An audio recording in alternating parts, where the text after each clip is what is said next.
O Arsenal venceu o Chelsea mais uma vez e é o finalista da Copa da Liga Inglesa. E o Chelsea até fez um bom jogo. Jogou como nunca, né? E perdeu, como sempre tem acontecido nos últimos jogos contra o Arsenal. Rapaziada, começando mais um vídeo aqui no canal Dia de Jogo, mas antes, aquele ritual de sempre deixar o seu like, se inscrever no canal e compartilhar com aquele seu amigo que gosta de futebol, beleza? Rapaziada, que jogo ruim, hein? Nossa senhora, Arsenal e Chelsea protagonizaram um dos piores jogos que eu assisti na temporada. Assim, um jogo muito ruim, muito faltoso, um primeiro tempo que não aconteceu nada, um jogo que o Arsenal tentou levar em banho-maria, né, principalmente no primeiro tempo. O Arsenal, assim, nada aconteceu no jogo, a realidade é essa. Teve uma chance do Arsenal no chute do Nketiah, teve uma chance do Chelsea, assim, nada demais. Um jogo que o Arsenal, a estratégia do Arsenal prevaleceu no primeiro tempo, porque, assim, o Arsenal já construiu a vantagem no Stamford Bridge, então quem precisava sair pro jogo, quem precisava ser ofensivo, era o Chelsea, e o Chelsea ignorou 45 minutos de futebol, tá? O Chelsea apagou o primeiro tempo, assinou um empate e falou: Arsenal, quer levar em banho-maria, Arsenal? Beleza, então vamos empatar o primeiro tempo.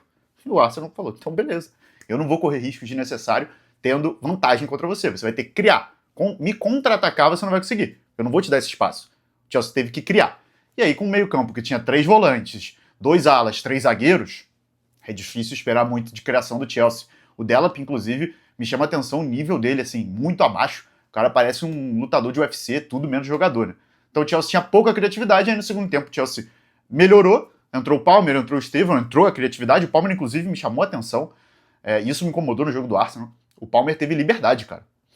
O Palmer teve muita liberdade, assim, teve momentos que ele tava sozinho. Isso me incomoda porque é o principal jogador do Chelsea, apesar de historicamente ir mal contra o Arsenal.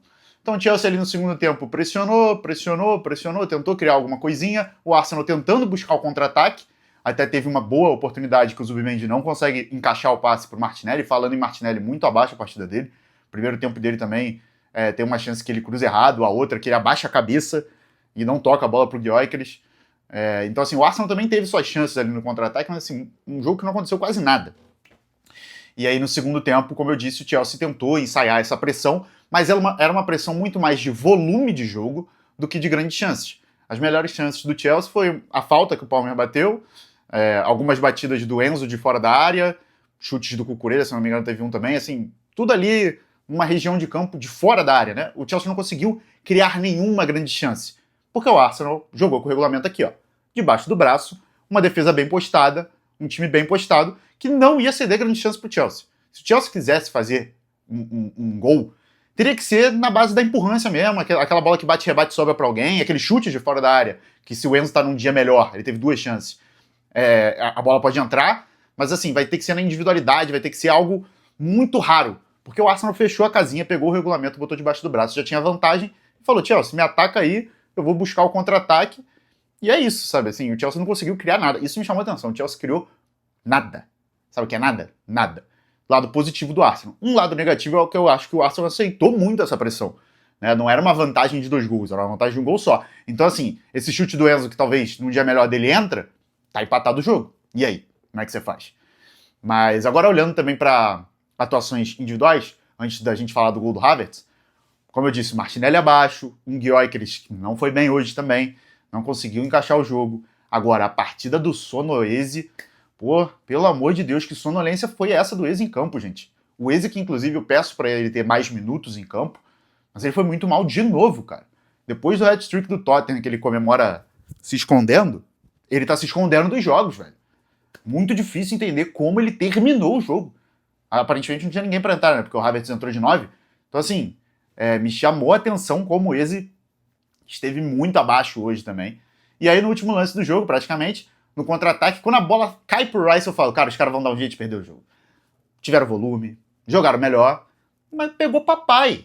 Pegou papai e vai perder. Aí o Rice acerta o passe, o Havertz dribla o Robert Sanchez, mijada histórica, faz o gol e o Arsenal tá na final. Porque é isso. Os últimos 10 jogos o Chelsea não conseguiu ganhar um do Arsenal.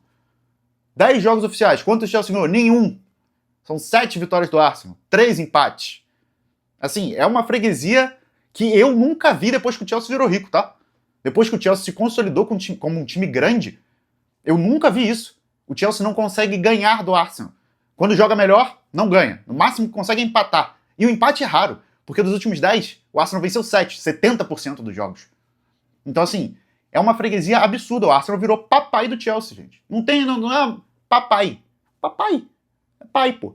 O Chelsea joga melhor e perde. O Chelsea jogou melhor hoje. Se tivesse que ter um vencedor no jogo, eu acho que o Chelsea não jogou pra criar gols. Mas se tivesse que ter um vencedor, seria o Chelsea. Mas a freguesia é tanto que conseguiu perder o jogo.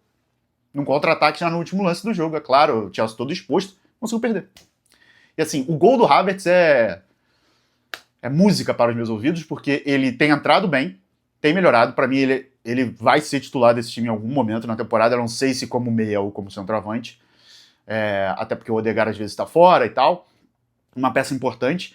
E ele marcar contra o Chelsea, uma torcida que odeia ele, mesmo ele tendo feito gol de título de Champions lá, é música para os nossos ouvidos, né? E aí o Arsenal buscou essa classificação, vai para a final da Copa da Liga, a primeira final que o Arsenal vai disputar depois de 5 anos e meio. É muito tempo sem disputar uma final, então era importante para esse elenco. O Arsenal finalmente, com o Arteta, quebrou a barreira da semi, né? Depois do título da FA Cup de 2020, o Arteta bateu semifinal de Europa League contra o Villarreal, foi eliminado. Bateu semifinal de Carabao contra o Liverpool, eliminado. Bateu semifinal contra o Newcastle de Copa da Liga, eliminado. Bateu semifinal de Champions contra o PSG, eliminado. Aí pegou o filhinho Chelsea e conseguiu a classificação. Obrigação, é claro. Então, assim, brincadeiras à parte, finalmente o Arsenal quebrou a barreira da semifinal. Era, assim, algo que incomodava muito, porque o Arsenal ainda não tinha conseguido quebrar a barreira da semifinal, ainda não conseguiu quebrar a barreira do vice-campeonato na Premier League. Então, e eu acho que essas barreiras, uma já foi quebrada, eu acho que outra vai ser quebrada, porque já a gente fala de disputa de título da Premier, porque a rodada do final de semana pode definir muita coisa, tá?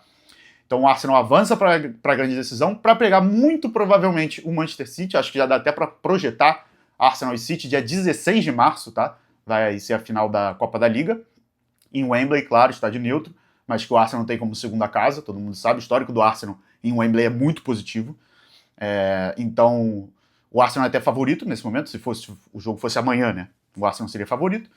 E o City tem 2-0 de vantagem contra o Newcastle, eu não acho que perca vantagem, então teremos uma grande final, né? 2 grandes times, o líder da Premier League contra o vice-líder, os times que... O City que vem ganhando tudo nos últimos anos, e o Arsenal que está começando a tentar trilhar o seu caminho de se tornar um time vencedor. Por isso que eu considerava muito importante, né, avançar na Copa da Liga, disputar uma final. Esse elenco precisa ter essa experiência de disputar e de ganhar coisas, mesmo que a Copa da Liga não é o título mais importante da temporada, muito pelo contrário, é o mais irrelevante, mas ainda assim é um título, e eu acho que o Arsenal precisa partir de algum ponto. Se você não está conseguindo vencer a Premier, você tem que ganhar uma Copa da Liga, uma FA Cup.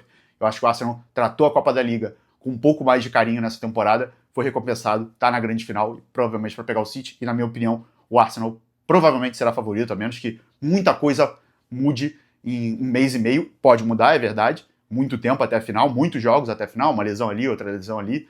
Do outro lado, pode mudar todo o cenário, mas hoje o Arsenal é favorito. Falando da disputa do título da Premier, 9 pontos de vantagem o Arsenal pode abrir no final de semana. Por que eu digo isso? O City pega o Liverpool em Anfield, o Arsenal pega o Sunderland em casa. O Arsenal precisa aproveitar, vencer o Sunderland e torcer pelo Liverpool. Eu não acho que o City vai vencer fora, então o Arsenal pode abrir 8 ou 9 pontos de vantagem, e aí realmente ficaria muito, muito difícil para o City buscar, porque o City não dá pinta que vai conseguir vencer 12, 13 jogos seguidos.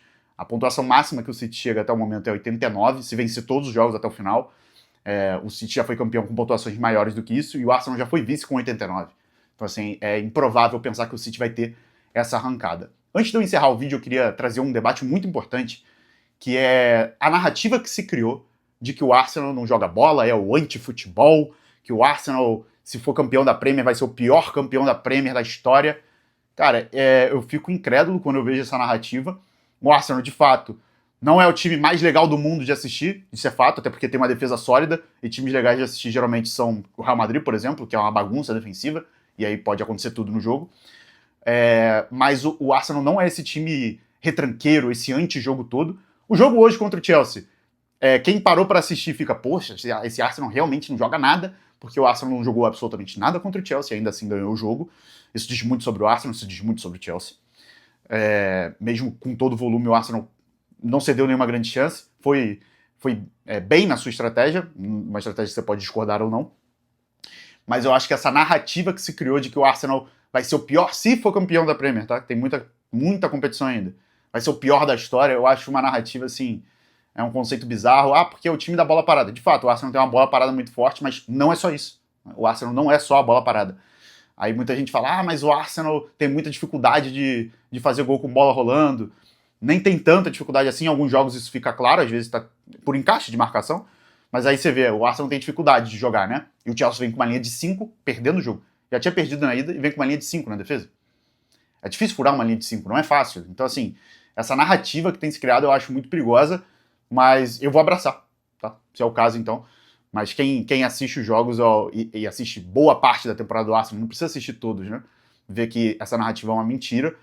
Muita gente fala, o Arsenal não produz nenhum jogo legal de assistir. Outra mentira. 4x1 no Tottenham, 4x0 no Atlético de Madrid, 3x1 no Bayern, jogando bem melhor, dando um baile. O jogo de ida contra o Chelsea foi um 3x2 mentiroso, o Arsenal era pra ter goleado o Chelsea na ida, tá? Inclusive, fazendo a soma dos dois confrontos, o Arsenal foi bem superior. Teve também 4x1 no Aston Villa, 3x2 no Bournemouth, uma derrota por 3x2 pro United. Então, assim, para uma equipe que não produz nenhum jogo legal de assistir, até que produz muitos, né? Enfim, queria deixar esse debate porque eu acho bizarro essa narrativa que está se criando em cima do Arsenal. Mas é isso, o Arsenal segue vivo nas 4 competições, está vivo na Champions, está vivo na Premier League, líder, né, com 6 pontos de vantagem. Na Champions foi melhor campanha 100%, vivo na FA Cup e na final da Copa da Liga vai disputar sua primeira final em 5 anos e meio, foi com muito tempo longe de finais, importante para esse elenco, importante para o Arsenal. E, cara, tô feliz, não vou mentir não, tô feliz. Essa Copa da Liga era para valer bem menos do que está valendo agora, tá? O Arsenal passou a olhar com mais carinho porque tá numa seca muito grande e precisa sair da seca, nem que seja com a Copa da Liga. E tomara que seja com a Copa da Liga para tentar ver se consegue empilhar alguma coisa, empilhar títulos, porque esse elenco precisa ter essa... eu odeio a palavra, mas essa aura de vencedor. Tá? Quero saber a opinião de vocês nos comentários. É isso, rapaziada. Só um recadinho antes. Thiago, um beijo, tá eliminado. Nicolas, um abraço, tá eliminado também. Só deixando esse recadinho aqui pros meus amigos que torcem pro Chelsea. Valeu? Tamo junto, rapaziada, e até a próxima.